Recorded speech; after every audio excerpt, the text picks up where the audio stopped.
Hello and welcome to another video by Rick Miracle, me, in my series Freemasonry and Satanism. Well, I gotta say, this series of books, since number 84, into the occult, the esoteric, the Theosophist Society, the Secret Doctrine, when H P Blavatsky. So this will be 84, Part 3. So when we talk about, I talk about, people talk about, there's no God. There's no such thing as the devil. Satan doesn't exist. There's no Lucifer. How many people have we all heard say this, that are in complete denial of any kind of religion these days? This is May 2016, and I'm in the mountains of North Carolina. In case there's a pole shift, I'm at a high elevation. In case there's a martial law because of mass riots and the crash of the dollar, World War III, plague. I'm not in a heavily populated area.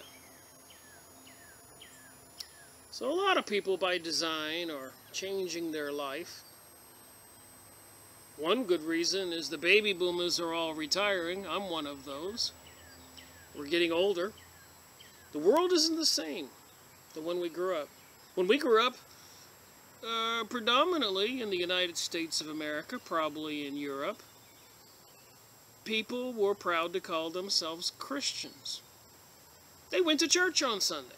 Baptist church, Lutheran church, Protestant, Catholic, etc., etc. But these days, a lot of people don't go to church. They don't know what to think. And I'm doing the series on Freemasonry and Satanism.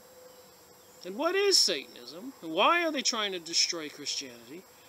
And why do we talk about the Illuminati, Freemasons, the Kabbala people, Rosicrucians, witchcraft, Kabbala, I said that, the occult, I said that, witchcraft, Zionism, Jesuits, all these secret mystery schools of Babylon organizations, which apparently are into some very sinister activities, besides sacrificing people to death, drinking their blood, eating their flesh, and inducing horrible pain for as long as they can without killing the victim.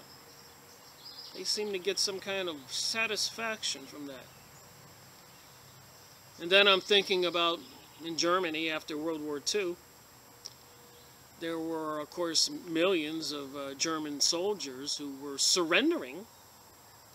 And according to the Geneva Convention, prisoners can't be executed. So what did Eisenhower do? He didn't call them prisoners, he called them disarmed enemy combatants, and they were proceedingly all murdered. I think he was in an argument with General Patton over that. But I'm just saying, that was a huge slaughter. And then, of course, with the Roman Church going into southern France after the Cathars, they're just slaughtering all the people 100%, whilst they say, just kill them all, men, women, and children. Let God sort them out. He'll recognize his own. In Vietnam, all the slaughter going on there with stuff they sprayed in the sky and bombs. World War I. Civil War between the North and the South in the United States. Millions of people killed in South America, Central America, Africa. So if we look back at history, time after time after time after time, there are huge amounts of slaughterings of people. Genghis Khan coming down from the north, the Khazarian area, the Mongolian area. Just goes on and on and on. China, the revolution. Millions and millions murdered. The Russian Revolution, the Bolsheviks killed 25 to 100 million Christians and other good people. So what is this religion and the symbols they use? And is that the religion we're talking about with the Secret Doctrine? And I'm sure a lot of people don't take the time to investigate this, do not understand it, like me. I'm getting a little better, a little more familiar with it by reading these books from 84 series up to 88 so far. I think 89 will be another one, and 90 will be another one. And I'm going to dig into this occult, magic, witchcraft, esoteric, the religion of the sun, mystery school of Babylon, Babylon meaning the gateway to the gods. I think this is the New Age religion the United Nations intends to force on the world. Who controls the United Nations? Obviously, it's the bankster Zionist Jewish folks. I didn't know this watching other videos, but apparently the Queen of England, Windsor's, had a different last name. They're actually from Germany, and they're of descendants of King David of Jerusalem, so they're of Jewish descent. So you got the empire builders from England, and the ones from Germany, and the New World Order right now, the United Nations controlled by these Zionist Jewish folks. So it just keeps on coming out. So I'm going to skip a little bit. If I haven't shown you how I do this, I will right now again. But when I do my book reviews, I put little notations in here to tell me where I left off. So from the bottom of this up is 84 part 2. And then further on back would be an 84 part 2 with an arrow pointing down. So I'm going to skip some stuff that I read and jump on to this new information, which seems to me kind of fascinating. And maybe, again, we'll understand this religion that I'm sure most people are completely unaware of. Because what do all these lodges and temples and secret societies do? They make their members swear under threat of death not to divulge the secrets and goings-on in the lodges and to obey the master. So they don't want us to know, the initiated, the illuminated, don't want we non-initiated, non-illuminated, which they call profane, animals not to be trusted, H.G. Wells, and goiming cattle by the Zionist Talmudic Jewish folks. So many common denominators here. So taking off here on page 122, there's these stanzas I'm going over. Foghat takes 5 strides, having already taken the first 3, and builds a winged wheel at each corner of the square for the 4 holy ones. Alrighty, and as usual, I'm only reading my highlighted portions. Not trying to do an audiobook, but just to give us some information to ponder. Those who have studied Mr. Sennett's esoteric Buddhism can easily grasp the nomenclature. There are 2 esoteric schools, or rather one school divided into 2 parts. One for the inner Lainus, and the other for the outer, or semi-lay Chelas, beyond the Himalayas. So we're talking about the Himalayas, Tibet, a place where there's supposed to be secret underground caves and dwellings, with a place called Shambhala. The first teaching, a serpentary,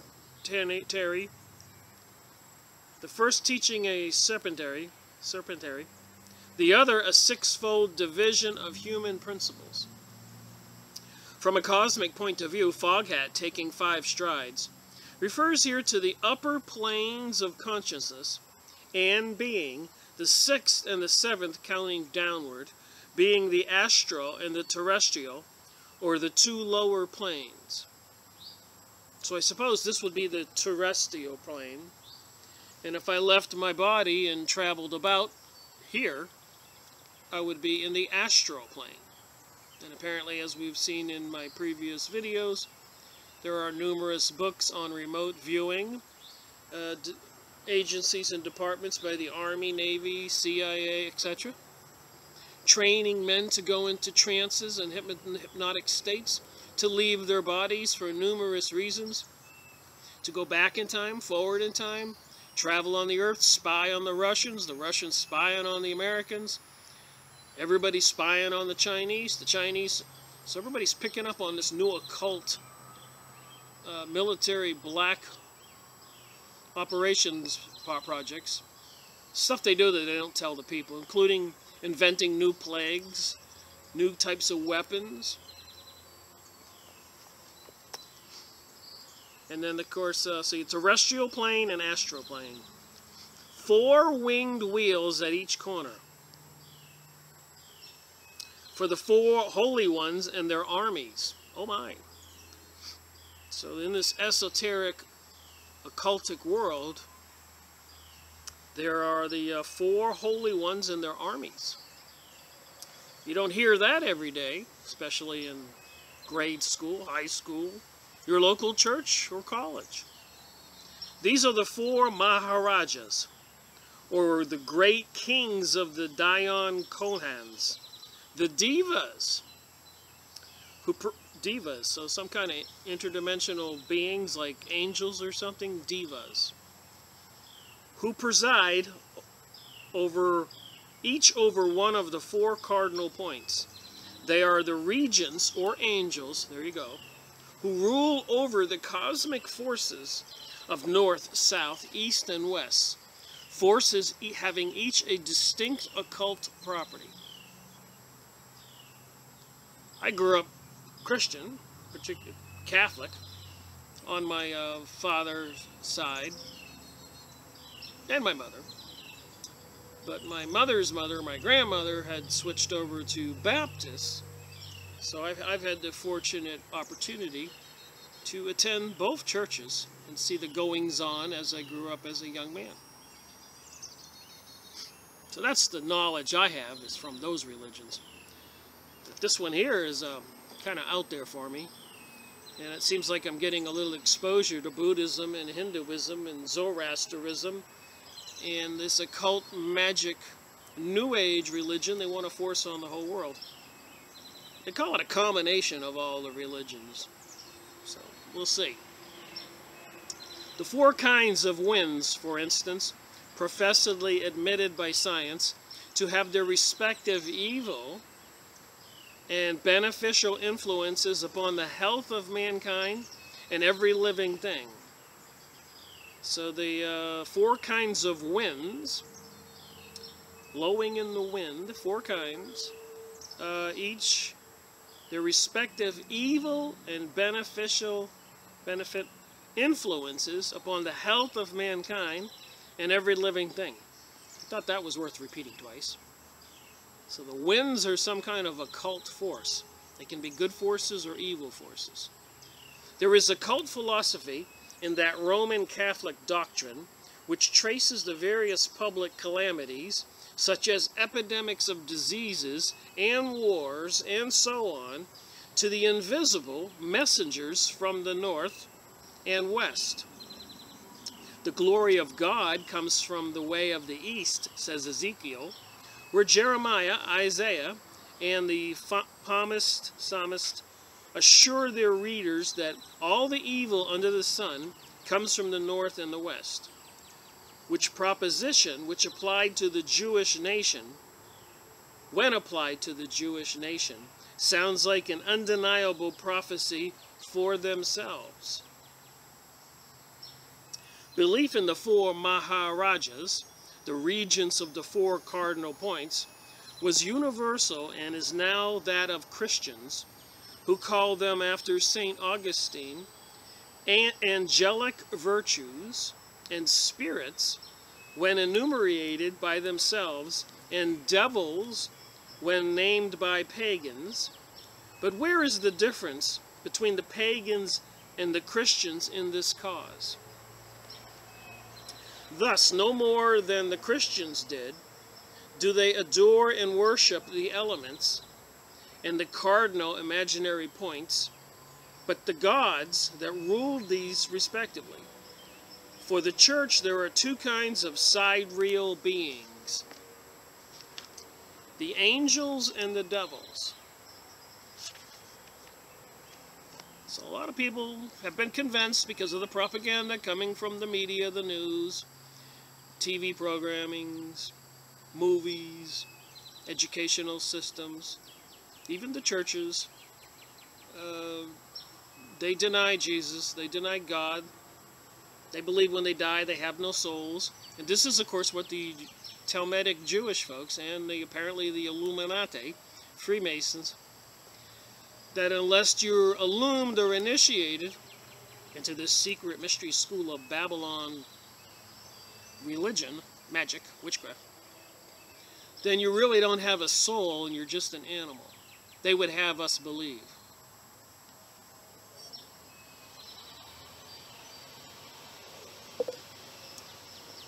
I would highly suggest people take a second look at that.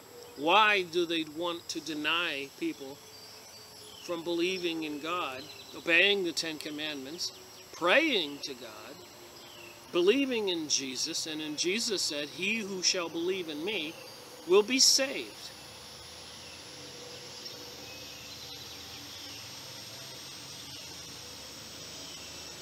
And apparently, with the coming new age, whatever calamity, disaster that they create, and then say you won't be able to buy or spend or attend school or do anything if you don't have the mark of the beast, some kind of chip installed in you and me, whoever takes it. Apparently, after you get that chip, you can't escape planet Earth when you die. They've got you. All right, just some notes on the bottom here I've highlighted. Says the scholarly Voisius in his Theo Circular 1-7, though St. Augustine has said that every visible thing in this world had an angelic virtue as an overseer near it. So he says that every visible thing in this world, I guess that would include me or you, has an angelic virtue as an overseer near it. It is not individuals, but entire species of things that must be understood, each such species having indeed its particular angel to watch over it. Well, apparently, the way I understand it, we humans, some of us, probably all of us, I would hope, have guardian angels watching over us. Unless, of course, you turn over to the dark side and Lucifer's your god, and then you got some kind of demon watching over you, and I suspect he's not looking out for your interest. It's where you get cases of possession, demonic possession, etc. Just saying, this stuff's interesting.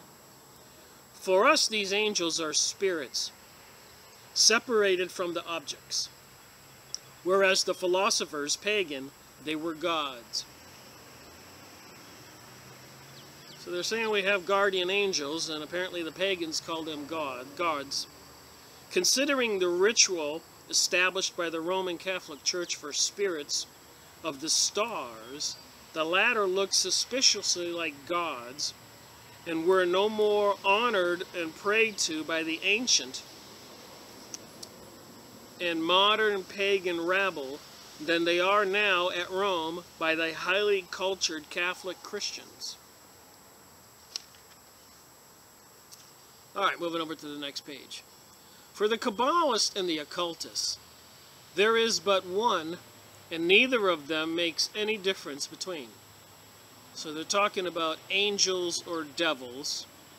And for the Kabbalist or the occultist, there is but one, and neither of them make any difference between them. So they think angels and devils, demons, are the same thing. This is the New Age religion with the rainbow as its symbol, which is also used by the gay agenda as its symbol. And as we find out, this New Age material, it does use the rainbow. So, again, it might behoove us to try to understand a little bit about it. It is not the rector or Maharaja who punishes or rewards with or without God's permission or order, but man himself. His deeds or karma, attracting individually and collectively, as in the case of whole nations sometimes. So they say we get rewarded or punished by our karma individually and collectively as a whole nation with every kind of evil and calamity. So they're forcing on the United States and the world a more decadent view of society and social behavior. I was watching another video recently with the Queen and her family over there in England, and apparently some of the relatives have huge castles, and they have gigantic parties, massive orgies. I saw a couple of the pictures. Unbelievably horrific, in my opinion. And now we know what they're trying to do here in the United States and apparently Europe and the world. So if there is some kind of collective karma and punishment, if you go to the dark side or do things that are abhorrent to God, as it is said in the Bible, men sleeping with men is abhorrent. Orgies, group sex is abhorrent. Adultery, sleeping with somebody's spouse, is abhorrent. Then that would be a negative karma, and collectively as a nation who would embrace that kind of philosophy would be punished as a nation. And I suspect as a whole planet it could thus be the case. So it makes you wonder why these evil people who control our planet are trying to spread the belief that evil is good. And talk to people, they'll tell you that. We produce causes, and these awaken the corresponding powers in the sidereal world, which powers are magnetically and irresistibly attached to and react upon those who produce these causes. Whether such persons are practically the evildoers or simply thinkers who brood mischief. Thought is matter.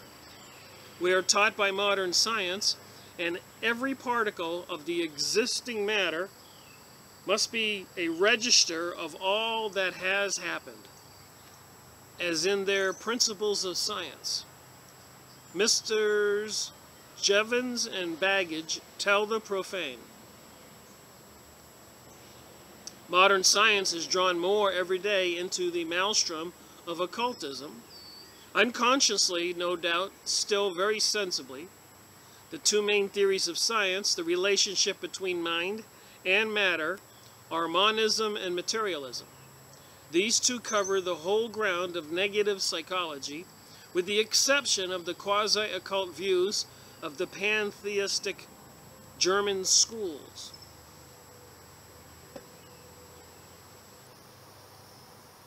Now, I must admit, of course, most of us will, that I'm a normal man. I grew up a normal life. I was in the Army when I was young. I went to college. I've seen a Playboy magazine. Of course, I've seen pictures on the internet.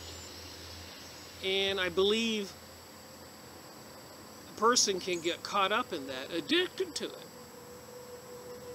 But I think deep down inside, like in my case, you realize that it's wrong. Just like when I went to Costa Rica and I walked in a casino with a bar, and there were just a half a dozen or a dozen attractive women, all pointing to themselves when I walked in, come over here. And I realized that the high degree of prostitution in these particular places to go visit, vacation, was pretty high. It was, people survived. And I thought that the people who killed the presidents, like in Panama and taken over countries like Costa Rica and in the other Middle East countries in Central America, South America, they bring this kind of society about, the decadent society. And I had a 2-week vacation in Costa Rica, and it upset me so much I had to go back to Florida after 1 week. It was just, it made me have a whole new view of the world, which one of the reasons started my investigation of what the heck is going on, WTH. And here I am 11 years later, 12 years. All right, moving on. The views of our present-day scientific thinkers as to the relations between mind and matter may be reduced to 2 hypotheses.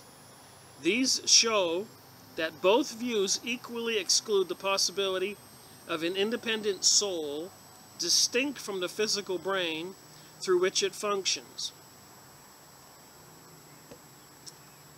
So let me read that again. The views of our present-day scientific thinkers between mind and matter may be reduced to 2 hypotheses.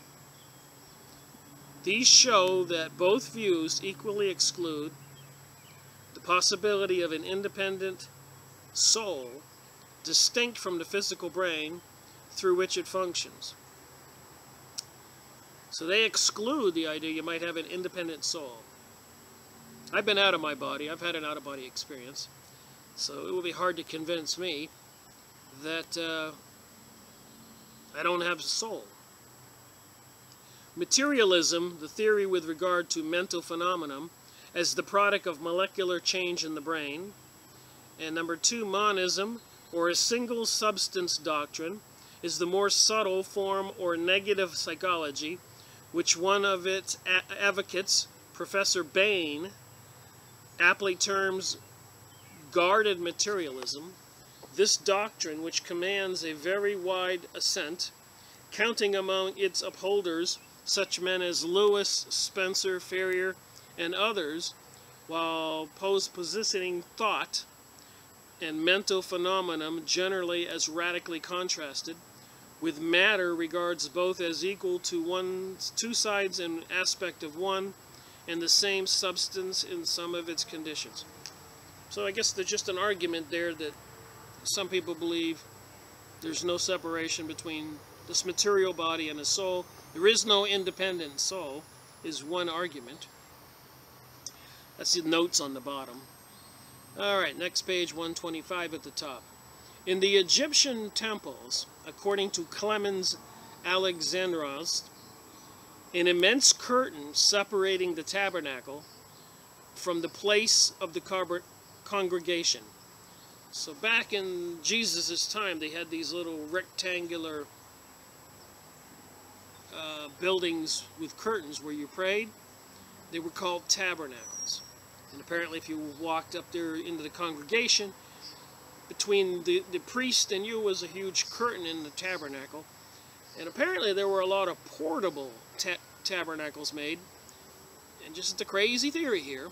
But apparently when some kind of aliens arrived in some kind of ships in clouds, and the beings would land, I've got books on this, I suspect they're probably some kind of reptilian DNA. They look like snakes.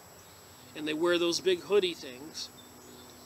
So they would go into the tabernacle to stay, and hence the big curtain, because they didn't want people to see them. Just saying, we all know about the snake in the Garden of Eden. Anyways, talking about this tabernacle, It separated the congregation from the beings on the other side of the curtain. The Jews had the same. In both, the curtain was drawn over 5 pillars, the pentacle. So, pentacle, 5 pillars, like the pentagon, like a pentagon, symbolizing our 5 senses and 5 root races esoterically, while the 4 colors of the curtain represented the 4 cardinal points and the 4 terrestrial elements. The whole was an allegorical symbol. It is through the 4 high rulers over the 4 points and elements that our 5 senses may become cognizant of the hidden truths of nature. And not at all, as Clemens would have it, that it is the elements per se that furnish the pagans with divine knowledge or the knowledge of God.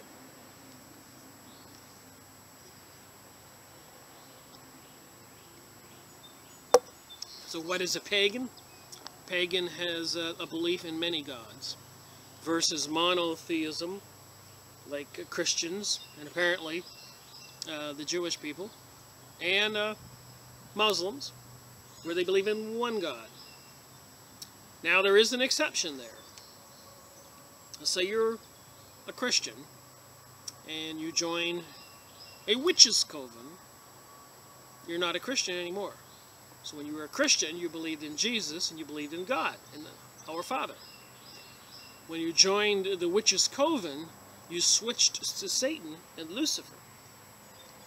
Same thing with the Illuminati. So even though we may be monotheist Christians, believing in one God, when you switch over to being a witch or Illuminati, any one of the mystery schools of Babylon, Freemason, Rosicrucian, Kabbala, any of the occult mystery schools of Babylon, gateway to the gods. You switch over to the evil god, or gods. Just conversation. I don't want everybody to believe my point of view, but it is a point of view to ponder, and you can ponder other points of view and develop your own truth. Of course, in my opinion, there's only one truth. The devil is not looking out for our benefit. Moving on. For what was the meaning of the square tabernacle raised by Moses in the wilderness if it had not been the same cosmical significance?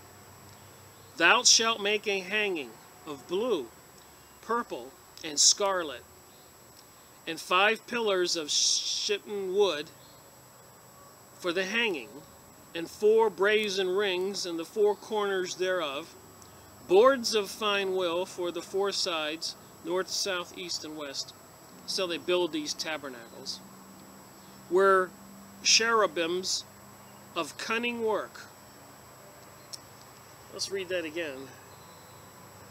Thou shalt make an hanging.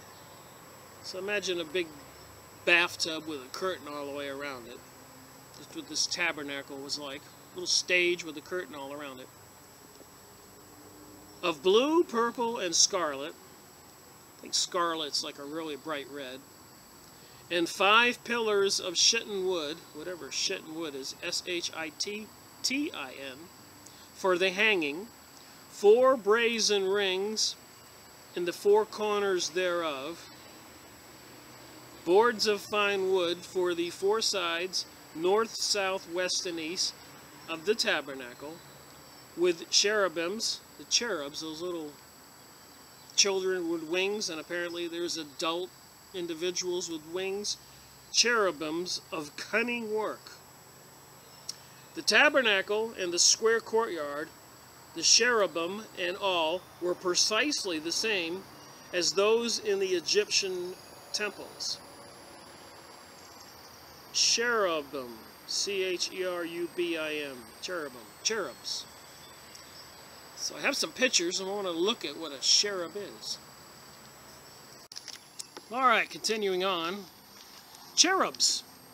Cherubim. I'm pronouncing it wrong. stuff you learn, you know. We talk about aliens, UFOs, and even a lot of stuff in ancient times in the Chinese religion, Buddhism, Hinduism. They've got UFOs or aliens in the pictures. So what is it we are talking about? What's this thing about the four corners and these beasts? It's going to get very interesting continuing on with this particular topic of the esoteric, the mystery, the mysticism, witchcraft. So we're going to talk about this creature a lot. If you don't think this will freak you out.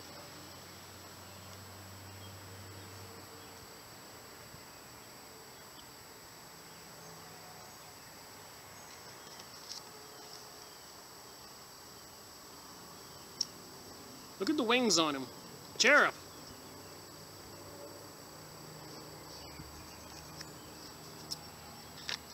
And then they had those nice little creatures that are in the Bible.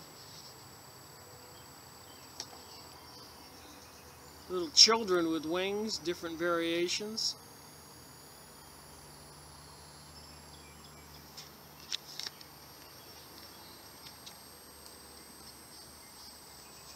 What is the truth? Just looking for one here, a picture. King Solomon's Temple, we've looked at that, even in the Masonic Bible. And this looks like the Ark of the Covenant here. So that would be a chest with Moses' 10 Commandments in it. The Ark of the Covenant in gold on the bottom, with the two creatures with the wings protecting it, cherubs. And these other creatures that look like the four winds of the world. You know these things?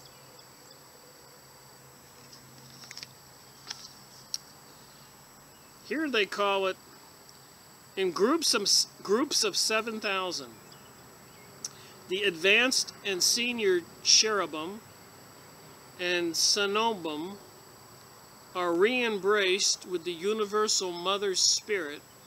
From this second embrace, they emerged as a full-fledged seraphim.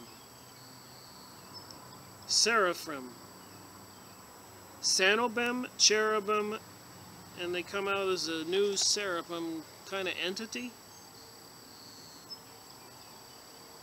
What the heck is this New Age? Here's another picture. The Ark of the Covenant with two cherubs, human-like entities with wings, guarding it.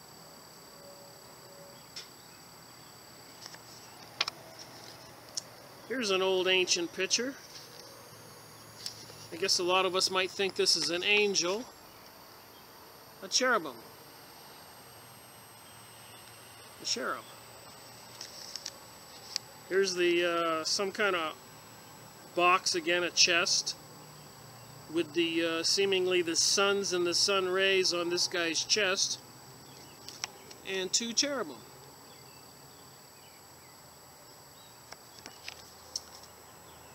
Going back into Egypt, and the Anunnaki, or creatures back then, were men with wings, cherubim.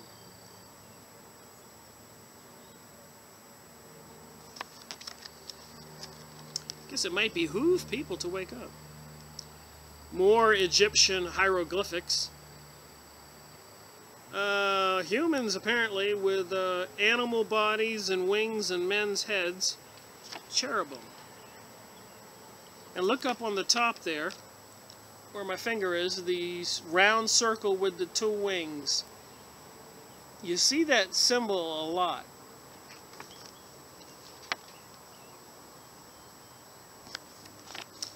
And even in cartoons or other characters, we see the big bull with the wings.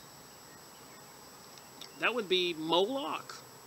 And there's pictures of Moloch with humans in his hand biting off the head or eating the people, or holding out his hands and people sacrificing their children for him to eat. Moloch. Something more here going on than meets the eye. Another ancient picture. Lions' bodies, wings, and men's heads. What I did is looked up cherubim and images on a Yahoo image site. Cherubim. Here's how you spell cherubim. Of glory. It looks like some kind of god with the sun behind it. And rays, which we see everywhere, even on the dollar bill behind the all-seeing eye. And then they got these cherubim with 4 heads. A human head, a lion's head, a lamb's head, a ram's head, and an eagle's head. And it looks like it's coming out of a little, I dream of, not a, Aladdin's lamp here. The cherubim of glory. Look at where it's coming out of. The smoke is coming out of the lamp on the bottom. And then you got the god-like entity in the sky with the rays behind him, the sun god. And the 2 cherubim with 4 heads each. So what are we reading about in H P Blavatsky's book?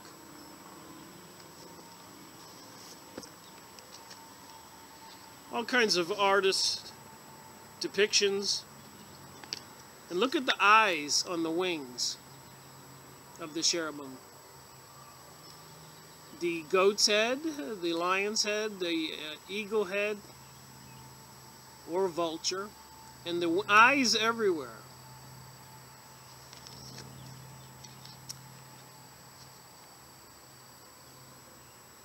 Notice the thing on the bottom. Some kind of gyroscope. The cherubim with the 4 heads standing on the gyroscope, which is supposed to be a depiction of Earth.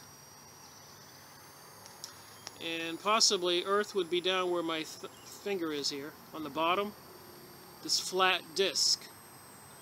And this would be the energy controlling the planet, this device with the wheels, and the 4 winds, which are controlled by the cherubim, would be above. And there you're going to find out there's more and more depictions of that concept here. See the going in a circle with the wings? And then, of course, the rotating metal the guys were standing on, and the eyes and the wings. What is this? And then, of course, we have it here with the devil star, the upside down star with the wings. And again, we go back to Egypt, and over there in the Middle East, many different places. Iran, there are monuments, Syria, Lebanon, Israel, Afghanistan, the whole of the Middle East, North Africa. Look at the beast of a lion's body, wings, and a man's head. There was another picture that was on the website Yahoo search, cherubims. Is this God coming down from heaven with a couple children with wings, which would be cherubs? And then apparently they grow up to be older adults with wings. And even animals with wings coming down from the heavens.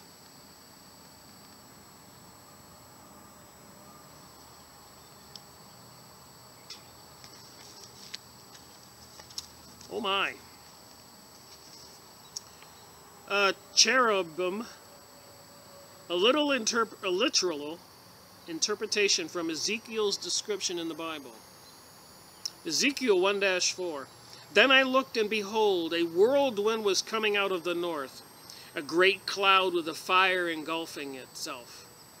A brightness was all around it, and radiating out of its mist like the color of amber, and out of the mist of the fire. Ezekiel 1-6. Each one had 4 faces, and each one had 4 wings. Ezekiel 1-5. Also from within it came the likeness of 4 living creatures, and this was their appearance. They had the likeness of a man. See a little thing I found on the Cherubim Image website, a little card referencing the places in the Bible, Ezekiel, where they mention these cherubs, some kind of creatures, beating wings. The creature is seen looking up at them, faces, bodies. Their appearance was as a wheel in the middle of a wheel. A wheel in the middle of a wheel.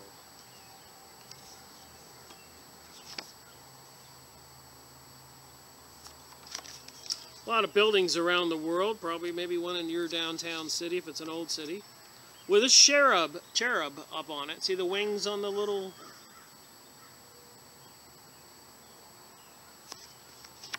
monuments everywhere. We see all this wing symbolism everywhere.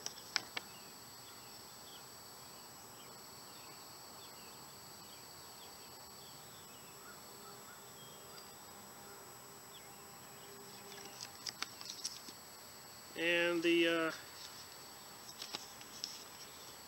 almost looks like a cartoon for kids. The guy with his sword, his hand with an eye in it, the raised sun behind his hand, the eyes and the wings.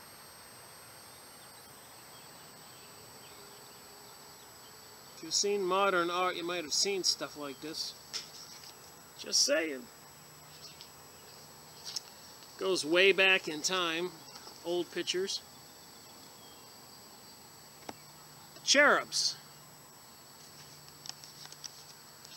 And so what are we dealing with? Look at this. Lions with men's heads and wings, and the Ark of the Covenant down below.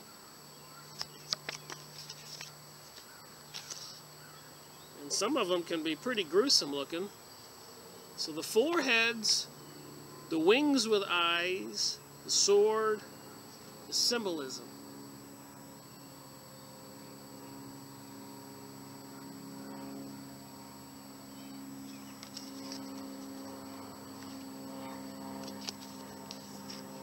What the heck is this?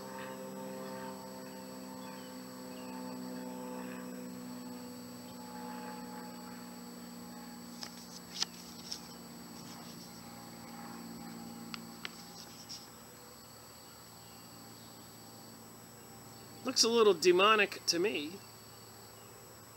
Wouldn't want to run into this creature in a dark alley or out in the woods at night.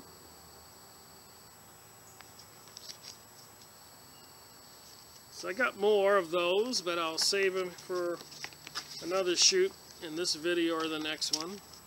But let's get back to the book where I left off.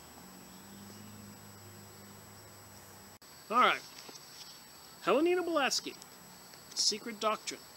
She went to India, China, Tibet, studied the religions and the culture back then,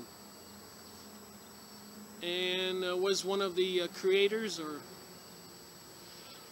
the Theosophist Society. Started a publishing company called Lucifer Trust. Later changed it to Lucas Trust, obvious reasons, tone it down. And now they're trying to put up the Temple of Baal in New York and London. And recently, this morning, UNESCO, UNESCO, UNESCO, United Nations Organization, apparently financed to build 1,000 of those temples of Baal, the devil. Think of those cherubs, the evil, bad-looking ones, to be put all over the world while they're trying to start up the CERN system, which they have started up. Apparently to open interdimensional portals to another dimension. Now, I know what you're saying. Rick, you're crazy. Well, I'm not the one who created the Theosophist Society. I'm just reading books and sharing. I'm not the one that has an office right next door to the United Nations, but the Theosophist Society does. This religion. Same stuff we read in Albert Pike's Morals and Dogma. The same stuff we read in the Rosicrucian stuff. The same stuff that's in the Kabbala stuff. It talks about it. It mentions these names. So it might behoove us to try to look at this and maybe think there's something more to reality than we know. So here I'll reread one sentence here, where I left off. The tabernacle, that would be one of these temples they built, with a curtain around it. Because whatever went in there, and you can imagine with these cherubs, they didn't want the people to see, because the people would probably be freaking out. Little modern language there, freaking out. What would you do if you saw one of those horrible looking creatures with 4 heads and wings? Probably freak out. So they built a tabernacle with a curtain. That's what it says in this book. Remember, Blavatsky was in communication with an interdimensional being, like when you do seances and you're talking to the spirit world.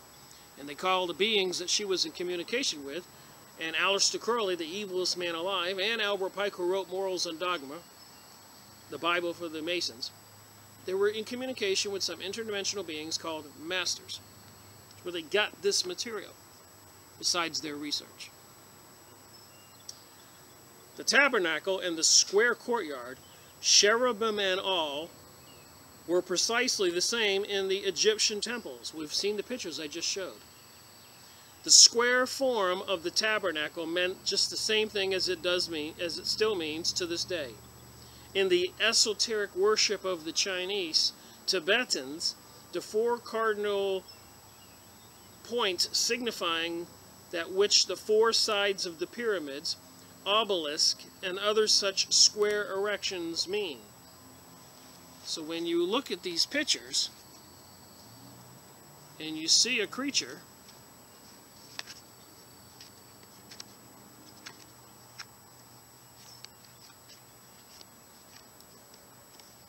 with the 4 heads, and look at the wheel below,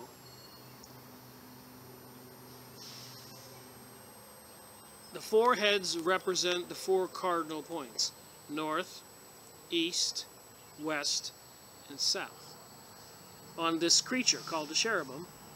And then they have the wheel there. Remember, Adolf Hitler's symbol was the swastika. And here are the 4 wings, could be viewed as a swastika. Something rotating. Wings rotating. And then, of course, on the bottom of this one, you've got the wheel rotating. The wings on the man, 4 wings, and the 4 heads. So what is this stuff? I'll keep reading and maybe we'll figure it out. So the square form of the tabernacle meant just the same thing as it still means to this day in esoteric worship of the Chinese and the Tibetans, the 4 cardinal points signifying that which the 4 sides of the pyramids, obelisk, those big pointy things in your downtown square, supposed to symbolize the phallic unit of Osiris, who had his phallic unit cut off and they couldn't find it. I think they cut Osiris into 17 pieces and Isis could only find 16. And other square erections of mean. So apparently all these square things, monuments all over the earth, have 4 sides: north, south, east, and west, and represented by the 4 heads on the cherubim. Josephus takes care to explain the whole thing. He declares that the tabernacle pillars are the same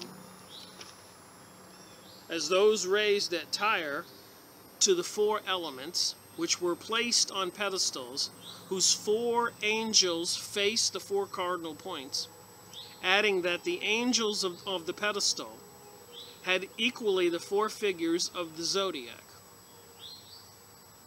So even in the 12 signs of the zodiac, there are 4 groupings: the north, which is 3, the south, which is 3 more, east, west, and east, 3 and 3. So 4 groupings of 12 celestial places in the cosmos, the zodiac. Some highlighted notes on the bottom here. I like to take the time to read this stuff.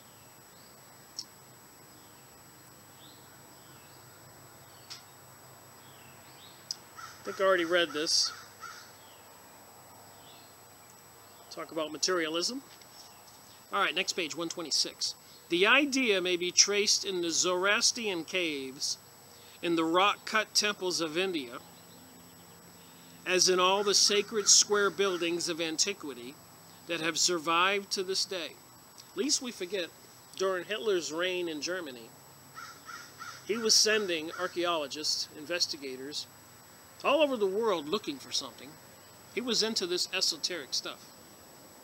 As well as Helena Blavatsky, Aleister Crowley, Albert Pike, and so many more. And now, with the rise in Israel, sucking all the money out of the United States, because they own the banks and the systems and everything else, sending billions to Israel, and have even stolen nuclear technologies from the United States. They're doing lots of archaeological digs, and this pops up in the news all the time. They find this, they find that. So like Hitler, doing archaeological digs, Israel, the Zionist, Illuminati types are doing it, which, by the way, no surprise here, Hitler was financed and controlled by these same groups that finance and control Zionist Israel today. And they're both seeking some kind of mystical stuff. Some kind of power, some kind of knowledge. As my research is telling me. Alright, moving on. So you got obelisks, squares, pyramids, all with 4 points representing the 4 cardinal points of the earth, north, south, east, and west. And you got cherubs with 4 heads representing the 4 cardinal points. And are supposed to be some kind of beings or beast who control our world using some kinds of super magic. They can control the wind and everything else. If the student were to know more of them, he has but to compare the vision of Ezekiel with that is known of Chinese Buddhism, even in its exoteric teachings, and examine the outward shape of these great kings. In the opinion of Reverend Joseph Edkins, they are the divas. I guess we got to look up divas next and print out pictures of divas. Some kind of interdimensional beings like angels or cherubims or demons, who preside each one over the 4 continents into which the Hindus divide the world. So the Hindus over there in India divide the world into 4 continents, and there are devas, some kind of beings, who preside over each continent. Each leads to an army of spiritual beings to protect mankind and Buddhism. Here you're learning a little bit about Buddhism. They are the protectors of mankind and the agents of karma on earth, whereas Lupika are concerned with humanity's hereafter. So here you have the Chinese with this religion protecting the world from evil. And here you have the New Age Illuminati bankster, demonic Lucifer worshipping politicians and banksters and CEOs running the United States and Hollywood and media, trying to promote and push the decadent, perverted social behavior on we Americans. And if people continue to embrace this and do it publicly like we see it now on TV and people everywhere dressing up like complete zombies, weirdos, freaks, and doing sexual perverted things, how hard do you think it would be to convince a nation like China, 1 billion people, that the United States is the big demon? The people are evil. How hard do you think it would be to convince them of that? Not at all. And then like waves of enemies of the past, over and over again, like Genghis Khan, Alexander the Great, Hitler, Caesar, pharaohs.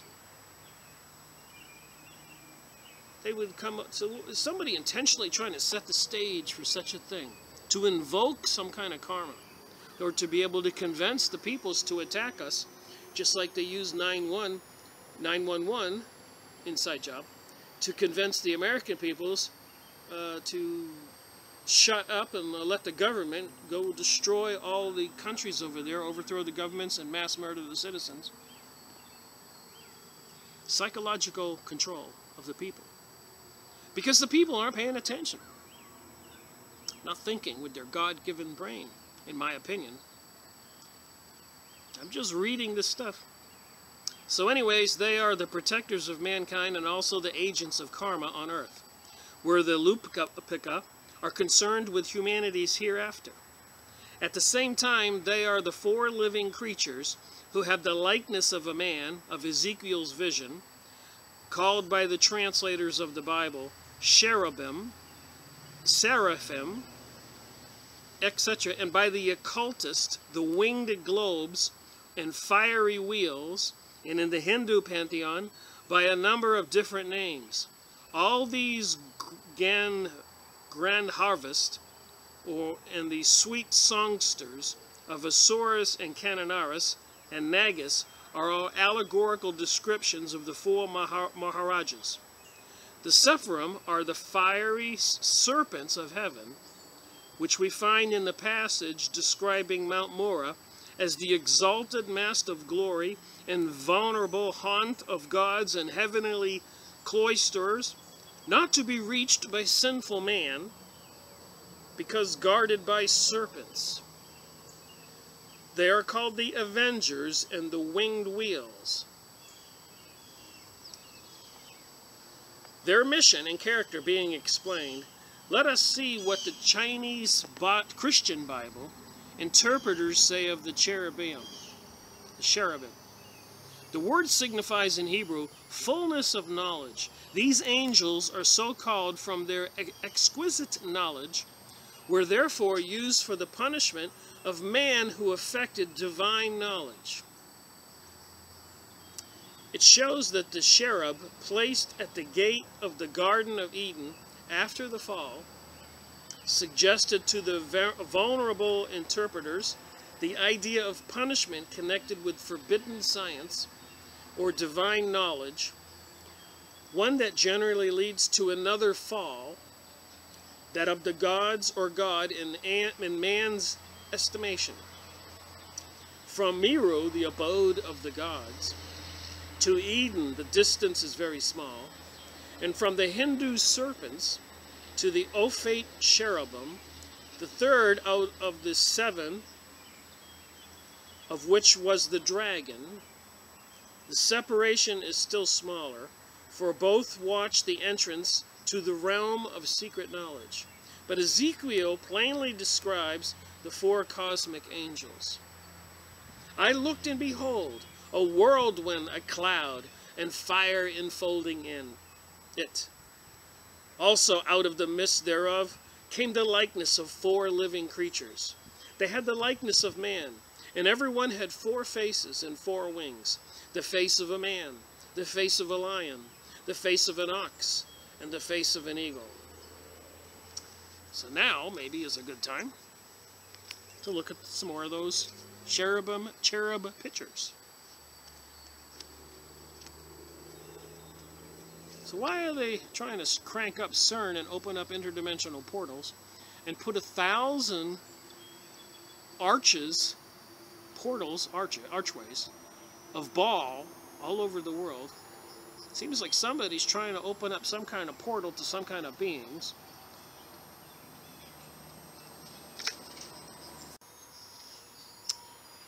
Strange pictures.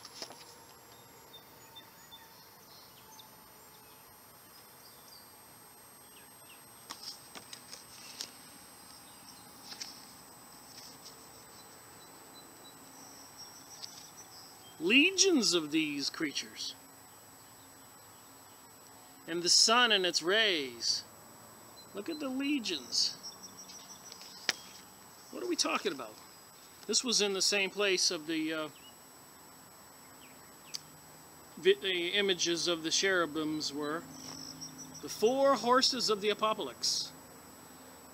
White horse, black horse, red horse, gray. Reminds me of William Cooper, Beware a Pale Horse. I got the book. So what are these creatures of the New Age who are into witchcraft, the Illuminati, human sacrifices, reptilian creatures, Talmudic Jews, Kabbala, sacrificing children, drinking the blood?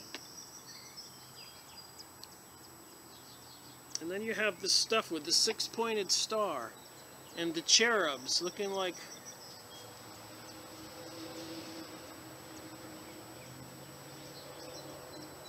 some kind of creatures. The wings in the center in the church buildings. What's up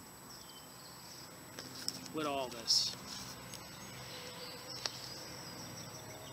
Ancient biblical pictures. Look at the wings on the people. The cherub, the adults, the children.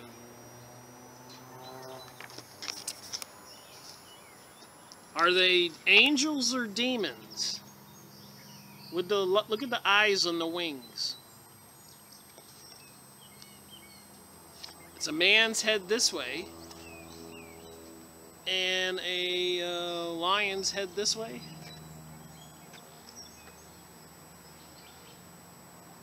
Oh my. That'll creep you out.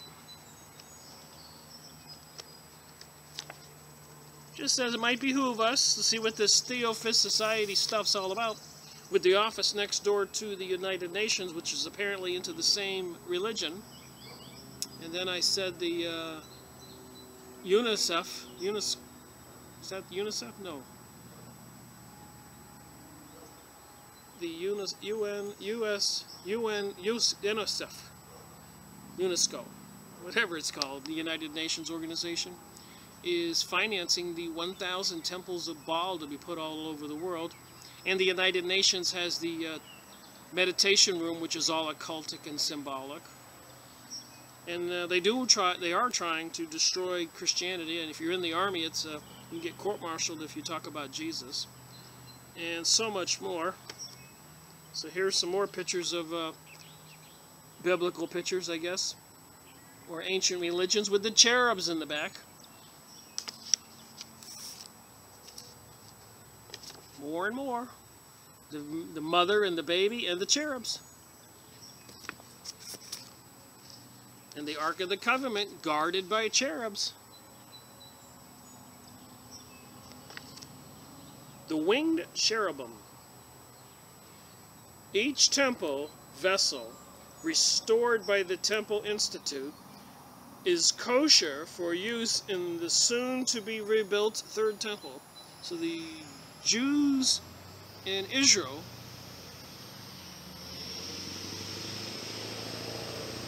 are actively working towards rebuilding the third King Solomon's temple. So you don't think all this stuff is appropriate to talk about when they're trying to bring about some kind of new religion, made according to the exact requirements and specifications of biblical law.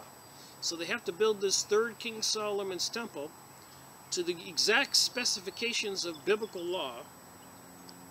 Please donate generously to help the sacred work of the Temple Institute. Every contribution helps to rebuild the holy temple in our time. The 2 angels known as cherubim feature the bodies of birds and the faces of children, male and female. The cherubim represent the highest level of spiritual relationship between Israel and the Almighty.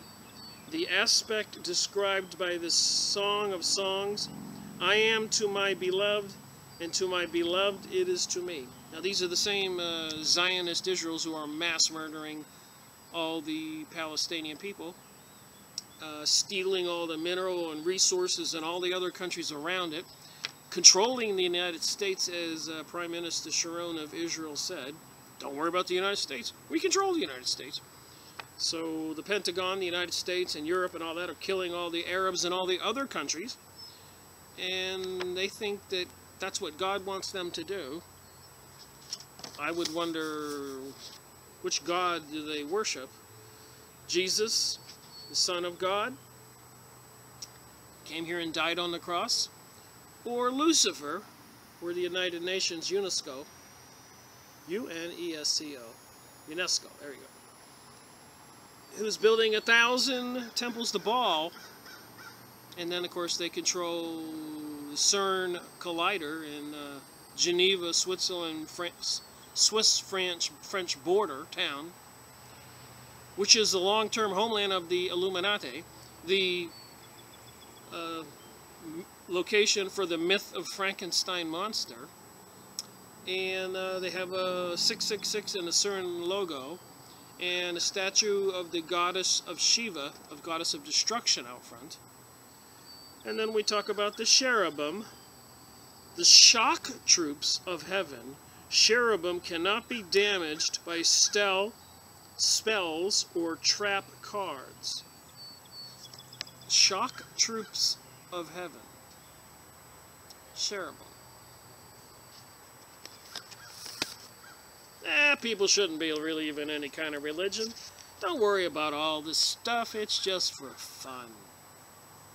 And UNESCO's putting those 1,000 temples to Baal all over the world while they're trying to open up portals, while they're spraying heavy metals in the sky, while they have those microwave HARP transmitters, while they're building FEMA camps, while they're buying 450 million hollow point bullets, while they're posturing, it seems like, for World War III and nuclear explosions, and martial law, and FEMA camps, and Strong Cities Network, another organization, Agenda 21, another organization, biodiversity, another weapon for them to use against us, to take away our property rights and our freedoms, environmental destruction that they are causing, they're blaming on us, global warming, global cooling, climate change, earthquakes, pole shift, volcanoes, Yellowstone, keeps on going. An incoming dark sun called Herculumbus, the destroyer Nibiru.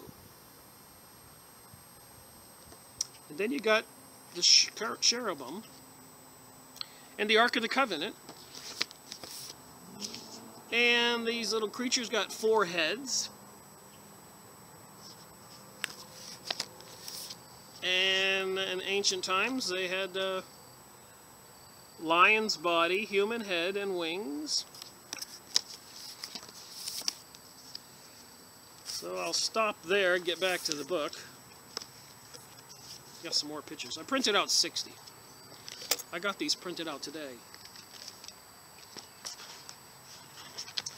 I just noticed that word, and I said, what are those things? So I thought to myself, if I didn't know what they were, maybe other people don't know what these cherubims are and the details that we're reading about in H P Blavatsky's book, The Secret Doctrine, which seems to be the foundation of the Theophist Society, in cahoots with the United Nations and all the other organizations around the world, including the Vatican, the Pope, who is a Jesuit, and those are the enforcers or the assassins for the Catholic Church. It would be the military arm, and the leader would be called a Black Pope. And of course the Pope sitting on the throne before the Jesuit Pope was put on the throne in the Vatican would have been a white Pope. So we have the Black Pope possibly in charge now from the Jesuits, the assassination arm of the church, when seemingly something big is about to happen. So I suppose you would have the leader of the Jesuits, of the military of the church, in charge. Just saying.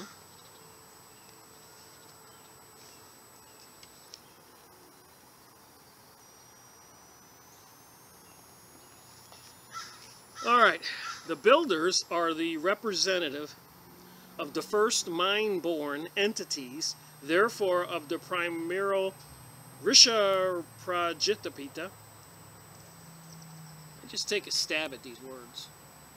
Also of the 7 great gods of Egypt, of which Osiris is the chief. There we go. And who was Osiris's wife? That would be Isis. Who's the threat to the world right now? The terrorists? That would be ISIS. You think this is all a coincidence?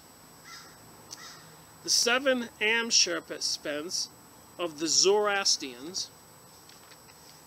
All right, here we're moving on. They build or rather rebuild every system after the night. So apparently there's this evolution of humankind, the beginning, spring, summer, fall, and then there's the winter of humankind, lasting thousands of years, where everything gets destroyed and is rebuilt again.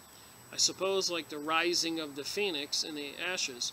The phoenix bird lives to be a very long time, and when it does die, it has to be reborn, has to die in ashes. And it's supposed to be some kind of symbology for mankind or planet Earth or reality as we know it. So it says in the stuff I've been studying. So they rebuild the system after the night. So every time it burns down and gets destroyed, it's a night. The second group of the builders is the architect of our planetary chain, exclusively, and the third, the progenitor of our humanity, the microcosmic prototype of the microcosm, macrocosmic of the microcosm. The planetary spirits are in the informing spirits of the stars in general, and of the planets especially. So the planetary spirits, they think these planets have spirits, are the informing spirits of the stars in general, and of the planets especially. They rule the destinies of man, who are all born under one or other of their constellations. So I guess I was born under the constellation Aquarius, because I'm an Aquarian. Jesus was under the constellation Pisces.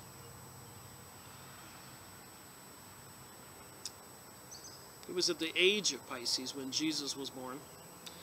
And we are entering the age of Aquarius now.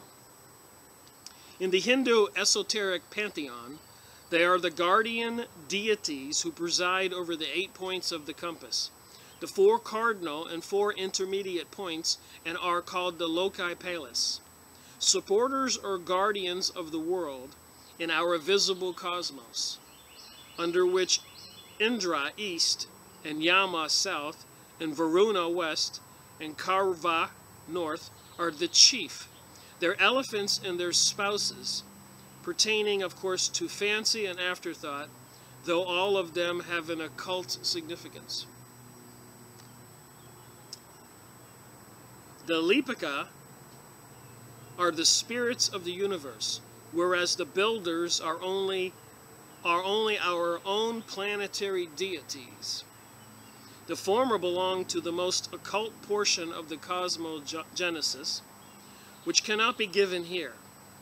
Whether the adepts, even the highest, know this angelic order in the completeness of its triple degrees, or only the lower one connected with the records of our world, is something that the writer is unprepared to say. She would rather incline to the latter supposition. Of its highest grade, one thing only is taught, that the Lipika are connected with the karma, being its direct recorders. And I did highlight some notes on the bottom here. The Jews, save the Kabbalists, have no names for east, west, south, and north, expressed the idea by words signifying before, behind, right, left, and very often confounding the term esoterically, thus making the blinds in the Bible more confused and difficult to interpret.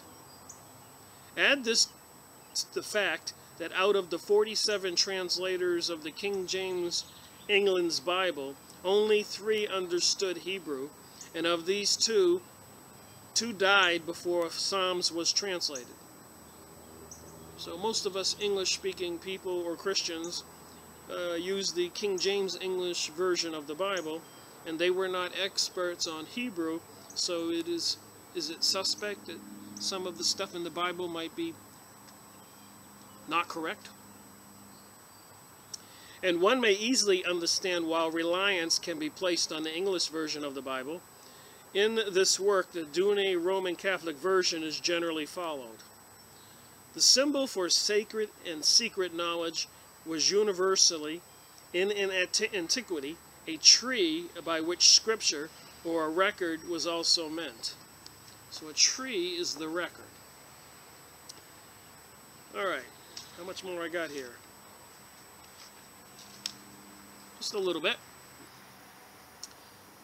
All right, here we go. The stanza proceeds with a minute classification of the order of the angelic hierarchy.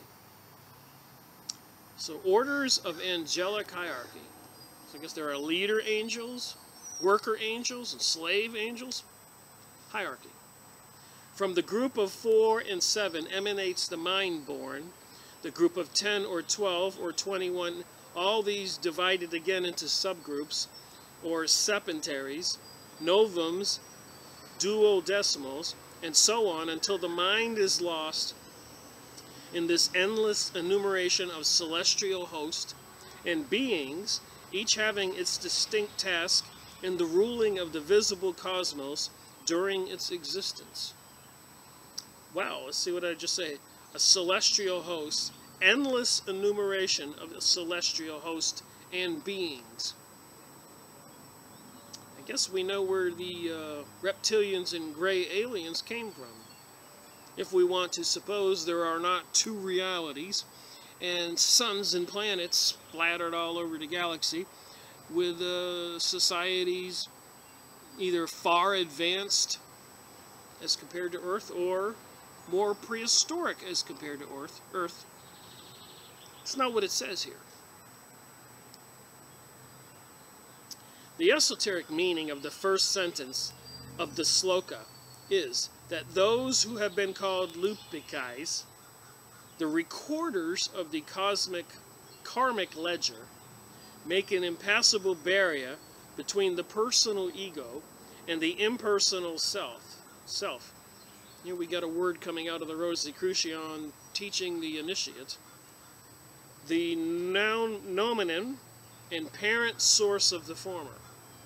Hence the allegory. They circumscribe the manifested world of matter within the ring and pass not.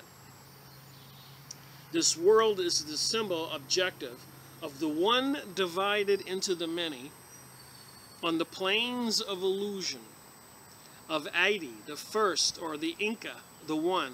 And this one is the collected aggregate or totality of the principal creators or architects of this visible universe.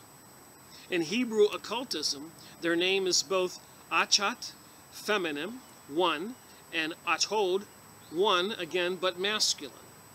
The monotheists, the people who believe in one God, have taken and are still taking advantage of the profound esotericism of the Kabbala to apply the name to which the one supreme essence is known, and to its manifestation, the Sephiroth Elohim, and call it Jehovah.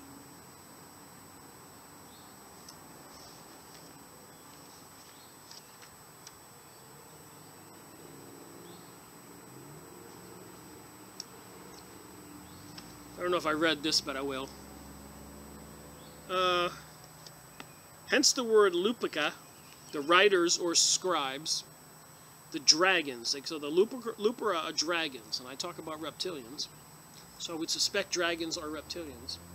Symbols of wisdom who guard the trees of knowledge, the golden apple tree of Hesperus, and the luxuriant trees and vegetation on Mount Mora, guarded by a serpent. That's what it says here.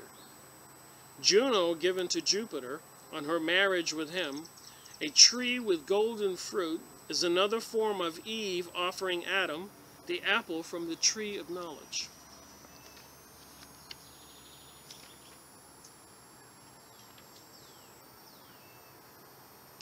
Moving on.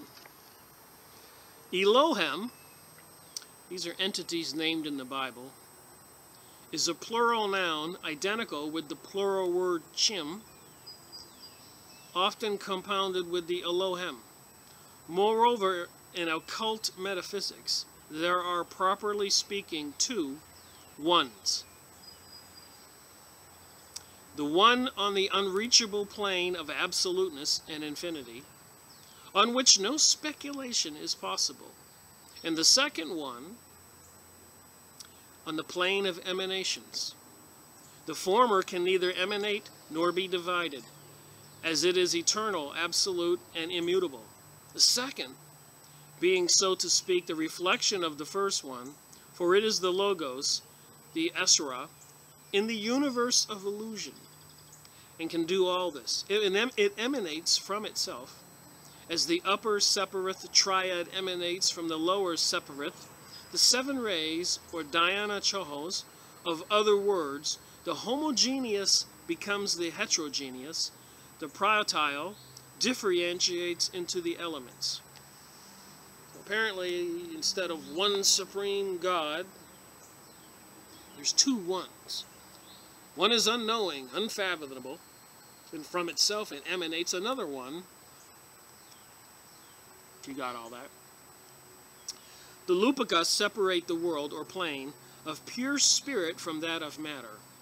Those who descend and ascend, the incarning monads, and men striving towards purification, and ascending, but still not quite having reached the goal, may cross the circle of pass not. So apparently out there in infinity and space, there's this gigantic circle surrounding everything, which is called a pass not. Because I guess you cannot pass through it. Pass not. I'm reading the book. Only on the day be with us. So apparently there's a day be with us that you can go through the pass not.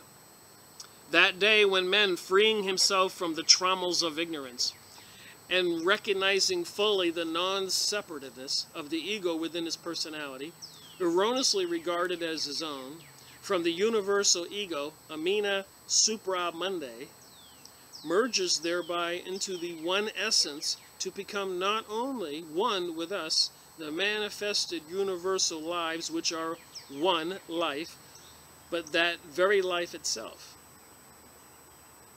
Astronomically, the ring pass not, that of the Lupaka trace around the triangle. So if you see those little triangles with a ring around it, it's one of the symbols of the ring pass not, I guess. The first one, the cube, the second one, the pentacle. To circumscribe these figures is thus shown to contain the symbol of 31415, which is also pi. How you find the circumference of a circle? The diameter times pi. The geometric figures standing here for numerical figures. According to the general philosophical teachings, this ring is beyond the region of what are called nebula in astronomy. So they can see nebulas with the Hubble telescope in space, these big gaseous clouds. But apparently this ring of pass not extends beyond that. But this is erroneous a conception, as that of topography and the descriptions given in the Puranic and other esoteric scriptures about the 1008 worlds of the Divolkala worlds and firmaments. Wow. There are worlds, of course, in the esoteric as well as in the profane scientific teachings. As such incalculable distances that the light of the nearest of them, which has just reached our modern chalice, has had its luminary long before the day of which the words, "Let there be light," were pronounced by God. But these are no worlds of the Devoluka plane, but in our cosmos. But the full initiate knows that the ring pass not is neither a locality nor can it be measured by distance, but that it exists in the absoluteness of infinity. In this infinity of the full initiate, there is neither height, breadth, nor thickness, but all that is fathomless profundly, reaching down from the physical to the para-metaphysical, in the words down, essential depth, nowhere and everywhere is meant not depth of physical matter. So I have only 2 pages to go here, and then I'll finish this video. Alright, here we go. Thus one finds it even in the teaching of the Vendettan sect of the vicious Tawait, the most tenacious anthropomorphic in all India. After reaching moksha, a state of bliss, meaning the release from bandha or bondage, bliss is enjoyed by it in a place called Parafandaha, which place is not material but made of Suddha Swata, the essence of which the body of Ishwar, the Lord, is formed. There, moksas, or javatmas, monads, who have attained mushka, are never again subject to the qualities of matter or karma. But if they choose, for the sake of doing good in the world, they may incarnate on earth. When a person has attained moksha and the body dies, the Java soul goes to the Sumshama Sara from the heart of the body to the Brahmarada in the crown of the head, traversing Shishhuma, a nerve connecting the heart with the Brahmaranda, that's the crown in the head. The Java breaks through the Brahmaranda and goes to the region of the sun, Shirumandala, through the solar rays. Then it goes through a dark spot in the sun to Paramalfada. The Java is directed in this way by the supreme wisdom acquired by yoga. So when you get supreme wisdom required by yoga, your soul goes from your heart through the top of your head up to the sun and through a dark spot, if you need an interpretation of everything I just said. Remember, I've read this twice. Once when I highlighted it and now. So I kind of know a little bit about what it's trying to say. The archists are mentioned as certain pure souls, etc., etc. No spirit except the recorders, Lipika, have ever crossed its forbidden line. So only the recorders of our karma, our karmic behavior, cross this line, nor will any do so until the day of the next Pralaya, for it is the boundary that separates the finite, however infinite in man's sight, from the truly infinite. The spirits referred to, therefore, as those who ascend and descend, are the host of what we loosely call celestial beings, but they are, in fact, nothing of the kind. They are entities of the higher worlds in the hierarchy of being, so immeasurably high that, to us, they must appear as gods, or collectively God. The ant may also, for all we know, see the avenging finger of a personal god in the hand of the urchin, who, in a moment under the impulse of mischief, destroys its anthill, the labor of many weeks, long years in the chronology of the insect. So apparently this writer thinks that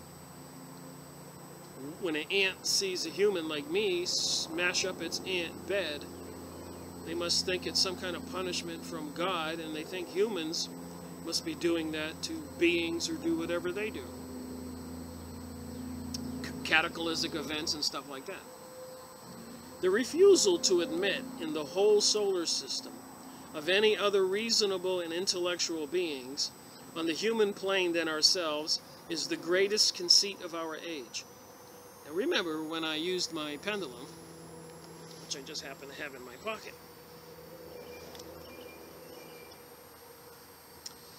And I'm not saying this is true. Don't be thinking I'm out there into any kind of magic. I just know how to use my subconscious to find water, and I can ask certain questions if I leave my mind blank. And I've been studying this. I've got a stack of books 4 feet high about how this works.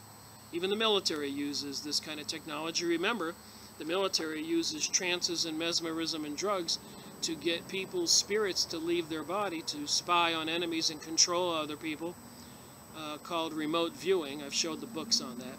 But anyways, when I did pick up this book, I said, how much is correct in this book? And you can't see it, but it's going, if you can imagine a half circle, where this is 100%, at 0, this would be 50, a scale. So I imagine a scale in my mind when I say how much of this is correct, and it looks like it's about 30-something degrees. So then I ask in my mind, is it 31? And it's saying no. 32, 33, 34, and it's saying yes for 34. I mentioned this earlier.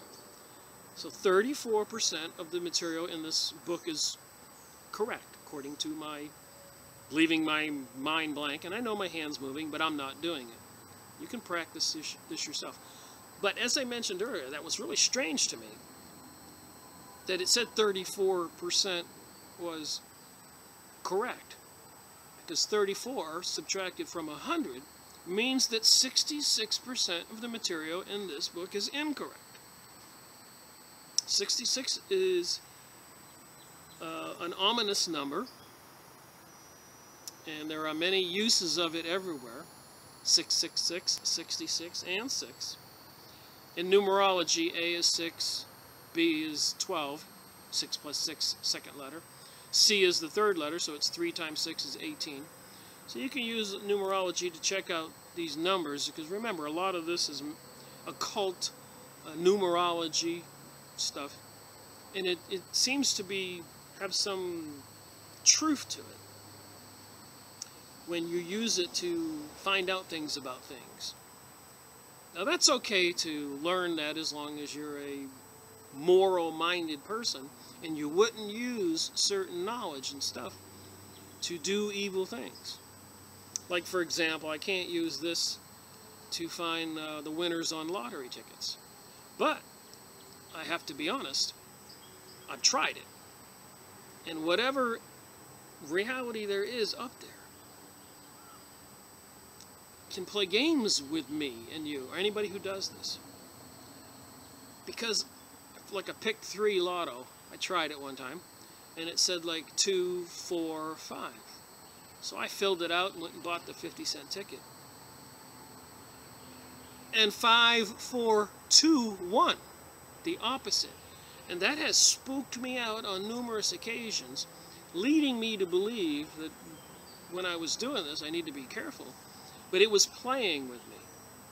It was saying, yes, we can do that, but we're not giving you the correct answer. So even in the Bible, it says, Jesus says, test the spirits. So just because you hear voices and you think you see some kind of angelic being, you've got to be careful. And in several of the books on alien abductions, people have called out in Jesus' name to help me. And the alien dropped them like a hot potato. So I'm just saying, I'm keeping my mind open, researching all this stuff. But it just want to point out, I'm not trying to teach this material. This is what Helena Blavatsky got from information from the other side, which appears to be 66% incorrect. Again, a seemingly ominous number. For example, the KKK, the people with the hoods on, 6K is the 66 in numerology. The 11th letter times 6 is 66. So when you got KKK, you got 666666 for the Ku Klux Klans. I could give examples for an hour or so here of 666. Madonna doing one of the football halftime shows for the Super Bowl, or for several years in a row, they were doing the Kali ritual dances, the demonic dances, and she was even wearing the horns and all that. But while I was watching it, the camera focused up on one of those archways you walk through to get in your seat at the stadium, and it focused right in on A66. And I thought to myself, oh my gosh, You'd have to know what I know to realize what I just saw. In numerology, A is 6. So it was hallway A, 66, or 66A. So they were using 66 and an A, so it wouldn't look obvious as 666. It was A66. But I know that A is 6 in numerology, so they were really showing why they focused that camera up on it and left it there for a second. They were showing 666. So let me finish this page in this video. And so, like I said, the ant might think somebody squashing its thing is God. And the refusal to admit that the whole solar system of any other reasonable and intellectual beings, of any other, on the human plane than ourselves is the greatest conceit of our age. So remember, in my opinion, if the pendulum is correct there, my higher consciousness, if 66% of the material in this book is incorrect, what is incorrect? And you'd have to go through each sentence with the pendulum to try to find out the correct sentence and an incorrect sentence. That's a science all unto itself. And again, forest rangers use psychics. They take a pendulum and they hold a person's shirt or some of the hair, their brush. I've got the books. And they think of that person and they hold the pendulum over a map of the forest where they're looking for some lost people. And when it gets to the right spot, that pendulum will start gyrating. They'll put a little X on the map, give that to the helicopter pilot, go out into the forest, and there will be the people. I've got many books on this. I've shown them in past videos. So there's more to our reality than we know.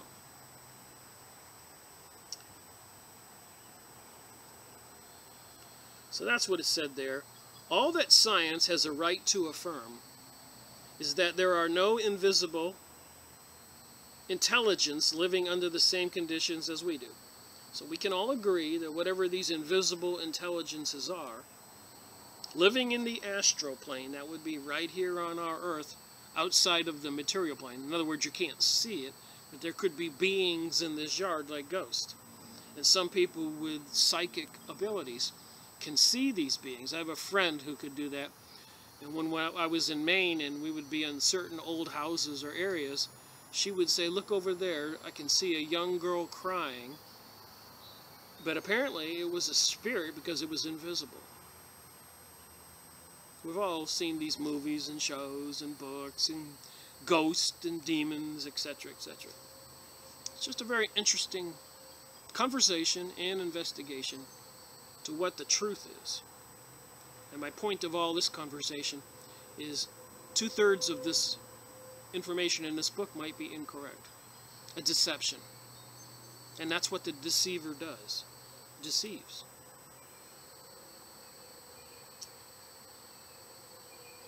Intelligence living under the same conditions as we do.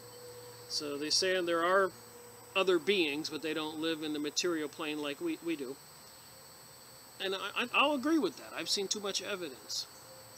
It cannot deny point blank, that's science, the possibility of there being worlds within worlds under totally different conditions to those that constitute the nature of our world.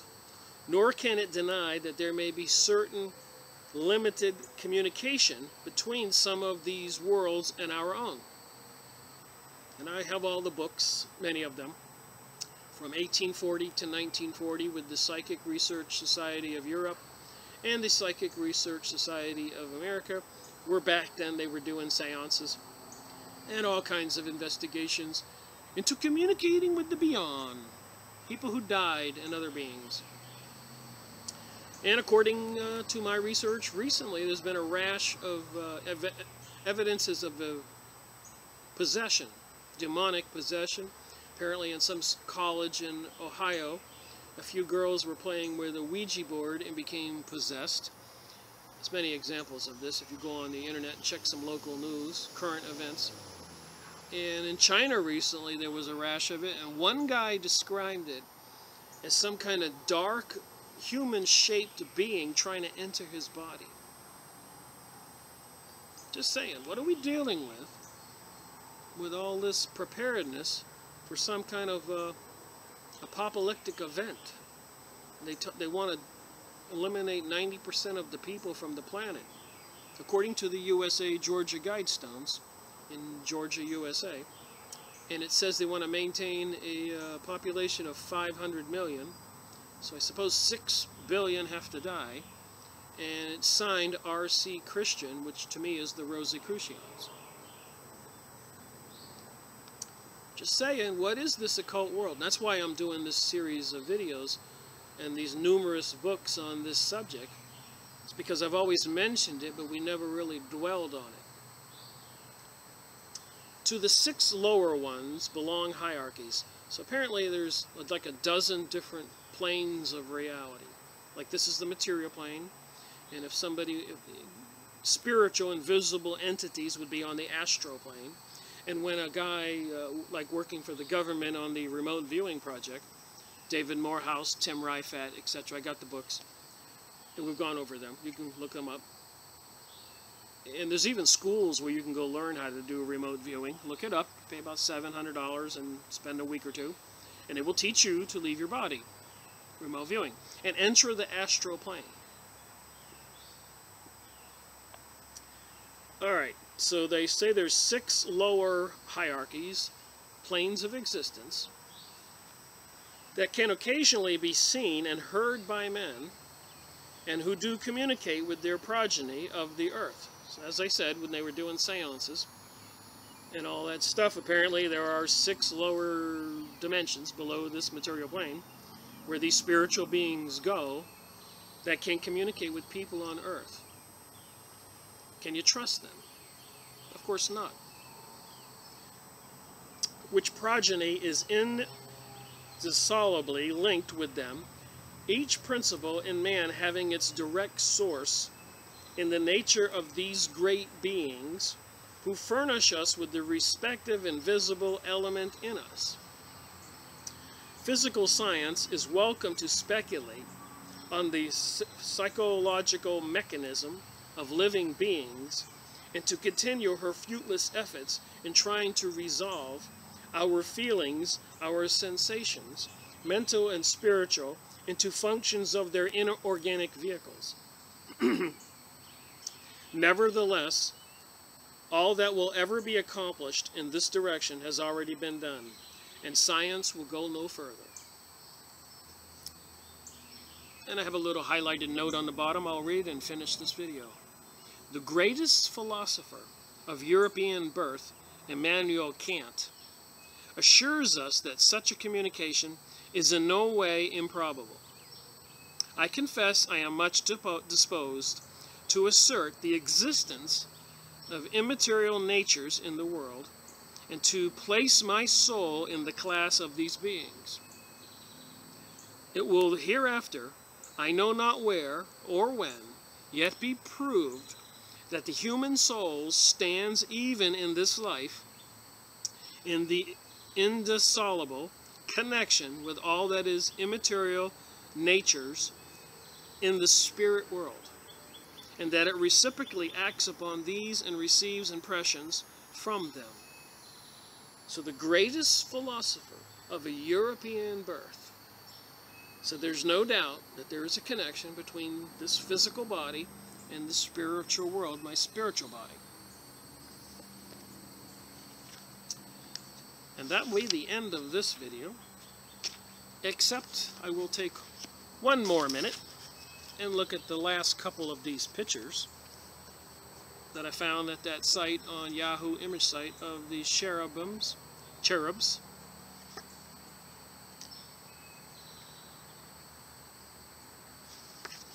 The Ark of the Covenant, where apparently, well, like in the Indiana Jones movie, they opened it and all that, some spirits come flying out of it, killing everybody there, except for Indiana and his girlfriend, who didn't open their eyes.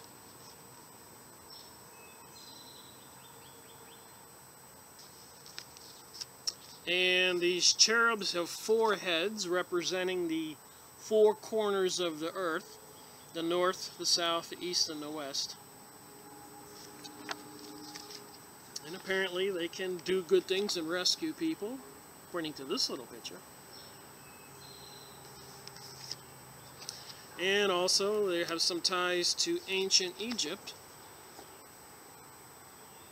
And a lot of the winged symbols with circles we see everywhere, even in advertisement, company logos.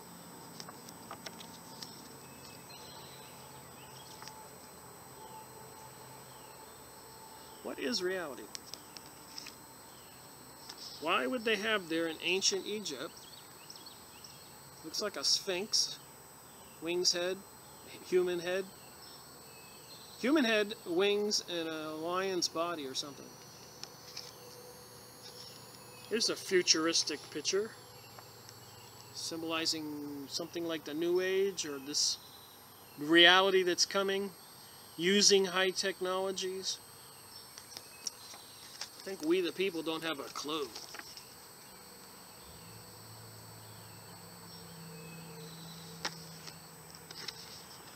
But if we keep studying, opening our minds, look at the size of those creatures compared to the two small ones.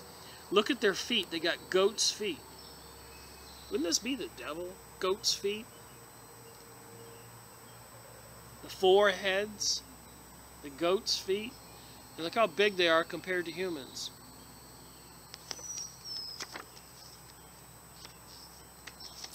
Why would these creatures be defined for thousands of years? What are they? What role do they play in our spiritual life? God, Jesus, Islam, Jews, Hindus, Buddhism.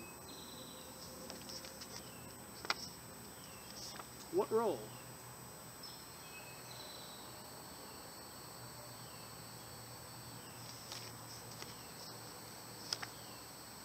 That's where we started out from.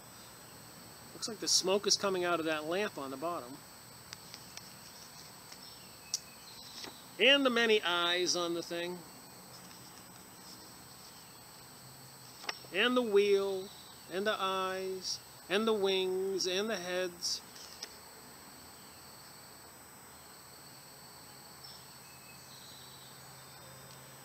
Ezekiel's cherubim, four faces, lamb, man, eagle, calf, four hands, calves' feet. I didn't notice it. Calves' feet. And it said four hands. Ah, there is four hands. Two of them behind the wings, and two of them down by his side. Remember, Shiva has many more than two arms.